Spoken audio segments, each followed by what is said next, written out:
Now in today's video, I just wanted to just kind of make an observation and throw it out there about music, specifically explicit music, and kind of how the general public responds to it. There's a new song by Cardi B called WAP, and a lot of DJs are talking about it, a lot of people are talking about it, because what else is there to talk about right now?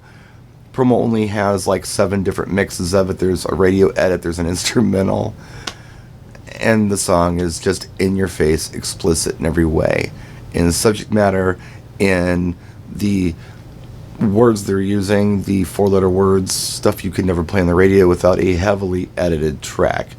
This is nothing new. Most music has been like this, that pops up for top 40, especially in R&B hip hop, for probably the last 30-ish years. I remember when it first happened, and it was the 2 Live Crew.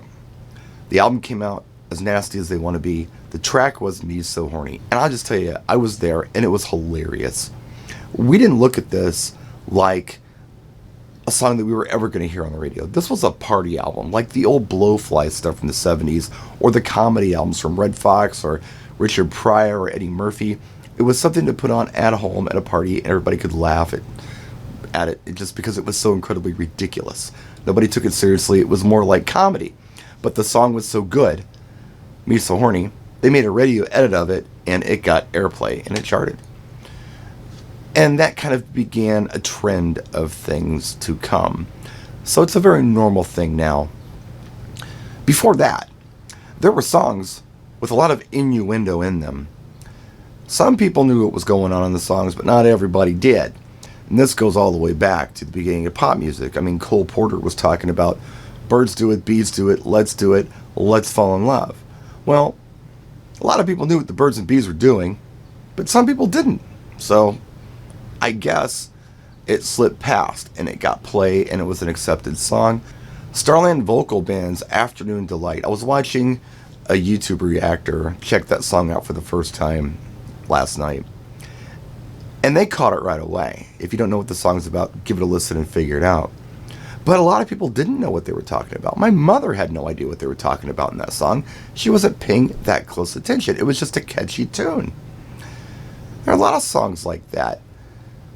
You know, the one that I'm thinking about is Crank That Soulja Boy, which came out, I think, 2008, 2009 perhaps. And of course there was explicit language in it that was removed for radio play. But I remember DJing at like elementary schools, and the moms wanted that song played for their kids because the kids like it because they say Superman and Super Soaker in it, and they like to do this dance to it. And I'm like, oh my God, you know what that song's about? They're like, no, but my kid likes it, so play it. It's the Superman song. Wow. Okay. Once in a while, and it hasn't happened in a really, really long time, there are songs that are in your face explicit. They're not even hiding what they're talking about, and nobody seems to care. Okay, so maybe some places care.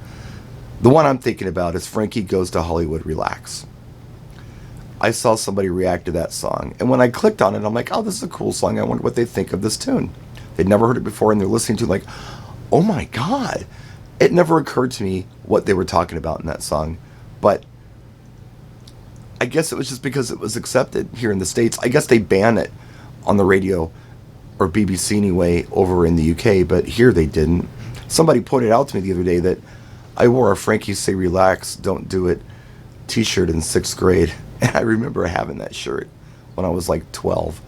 So, yeah. It was so good, nobody even cared. Listening to that song now, really diving into the lyrics, figuring out what it's about, I'm like, oh my God. The other one that just pops in my mind is the Divinals, I Touch Myself. It's a little more than suggestive, yet nobody seemed to care. It was just a great song, and people enjoyed it, and they kind of looked past it. So yeah, the language stuff always is going to get edited for radio. We're going to do that at most of our events that we do, as far as us mobile DJs go. Club guys may not, but as mobile guys in the States anyway, typically we do radio edits of songs and try to take out the explicit lyrics. But the suggestive stuff, If the song's really good, I don't think anybody cares. Now, if they don't like the song, or maybe the audience just doesn't like the style of music, or the song isn't great and it's overly suggestive, they might pick on it a little more than if it's a great song, if that makes any sense. Just a stupid observation. Thought I'd throw it out there. What do you think? Let us know in the comments section. We'll see you next time. Practice and enjoy.